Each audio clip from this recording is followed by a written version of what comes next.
In the beginning, before the white man came, before iron met stone, there was a village called Umuezeocha, a land cradled between two hills and guarded by a forest no man entered twice. The people lived simple lives, hunters, weavers, farmers, their souls tied to the rhythm of the earth. But beneath the red soil, something ancient slept, something that was not meant to wake. They called it Ani-Ogu, the earth that breathes. Elders spoke of it only in whispers, a spirit so old that even death feared its name. They said when the earth grew tired of man's arrogance, it would open its mouth and swallow the proud.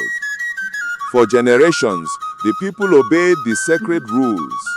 Never dig where the ground is too soft. Never pour blood upon the soil at dusk. And never, ever whistle at night, for that was how Ani-Ogu called your name. But fear is a fragile thing, and curiosity is a stubborn seed. It began when Obidike, a young hunter, found strange bones near the forest edge, long, blackened, and humming like a beehive. He took them home to show his mother, laughing that the ancestors had turned into drums. That night, the air grew heavy. The goats cried, and the earth, deep beneath his hut, began to breathe. It started softly, a slow inhale that lifted the ground like a heartbeat. Then came the whispering, voices from under the soil chanting his name. Obidike, Obidike, Obidike, Obidike. He woke to find his mat trembling. His mother's eyes were open, but her body was stiff. Her mouth moved, but no words came out, only a sound like dry leaves rubbing together. When Obidike looked closer, he saw that the skin on her feet had turned to red dust. By morning, the villagers found him kneeling outside his hut, eyes empty, hands buried in the sand, whispering, "It's breathing, it's breathing." That day, the elders gathered. They brought the oldest priest, Ekweme, a man whose beard was white as palm fiber.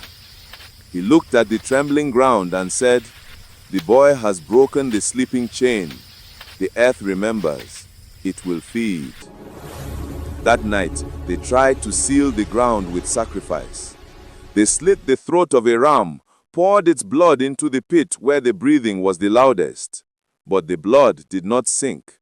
It floated, rising like oil on water.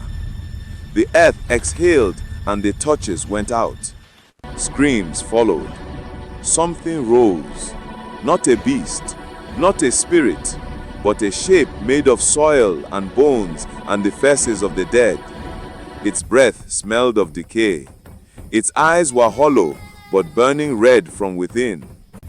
Every step it took made the ground ripple like a pond. By dawn, half the village was gone, swallowed by the trembling soil. The hut stood empty, the air silent, and where the shrine once stood, there was only a mound of red earth, breathing slowly, like something alive, waiting. The survivors fled and built a new village far from that place. But even now, when the Harmattan wind blows through Umuezeocha, you can still hear the faint breathing beneath the ground. Slow, patient, eternal.